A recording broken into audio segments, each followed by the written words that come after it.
নমস্কার বন্ধুরা, আপনারা কেমন আছেন? আশা করি ভালো আছেন। আমাদের এই রান্নাঘর চ্যানেলে আপনাদের স্বাগত জানাই। আজ আমি বানিয়ে দেখাবো ধাবা স্টাইলের এগ চিকেন ভর্তা। আরও নানান রকমের রেসিপি দেখার জন্য আমাদের এই চ্যানেলটি সাবস্ক্রাইব করে রাখুন। চলুন রেসিপিটা শুরু করা যাক। আমি এখানে 500 গ্রাম বোনলেস চিকেন নিয়েছি। চিকেনগুলো আমি প্রথমে সেদ্ধ করে নেব।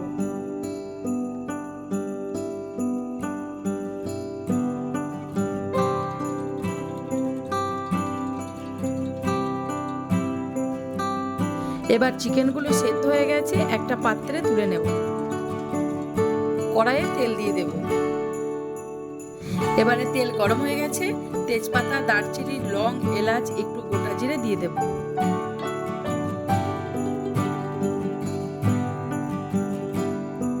একটা পেঁয়াজ পেস্ট করে রেখেছিলাম দিয়ে দেব।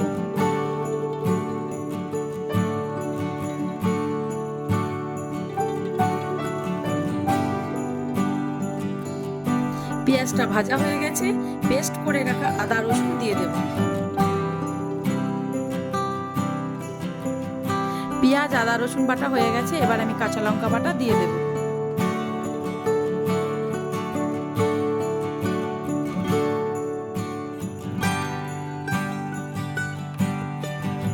এবার একটু নাড়াচাড়া করে পেস্ট করে রাখা টমেটো দিয়ে দেব।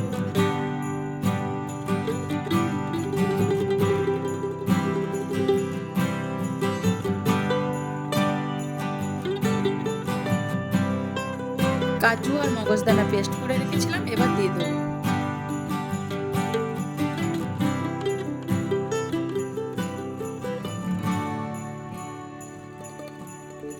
এবার একটু নেড়ে নেব। 1 চা চামচ জিরের গুঁড়ো,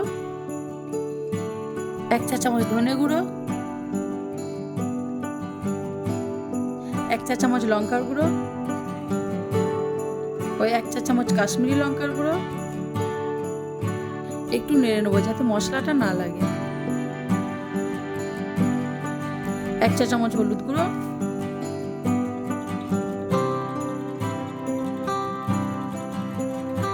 আর স্বাদ মতো নুন দিয়ে সামান্য পরিমাণে চিনি দিয়ে মশলাটা ভালো করে কষিয়ে নেব।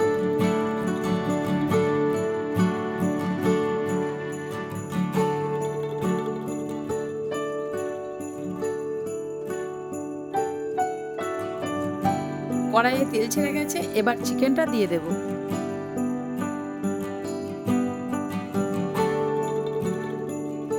চিকেনটা আমি আগে থেকে এইভাবে কুচিয়ে রেখেছিলাম। এবার মশলা আর চিকেন একসঙ্গে মাখিয়ে নেব। একটু গরম মশলা দিয়ে দেব। একটু জল দিয়ে মাংসটা কষিয়ে নেব। কষানো হয়ে গেছে, এবার কেশরি মেথি পাতা কুড়িয়ে দিয়ে দেব।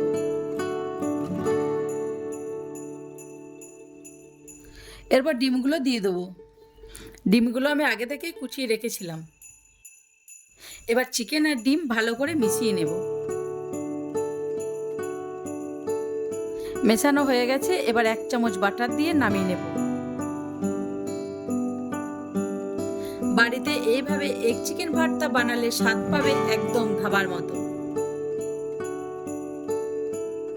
বন্ধুরা, আমার এই রেসিপিটা যদি আপনাদের ভালো লেগে থাকে তাহলে লাইক, সাবস্ক্রাইব, শেয়ার ও কমেন্ট করতে ভুলবেন না।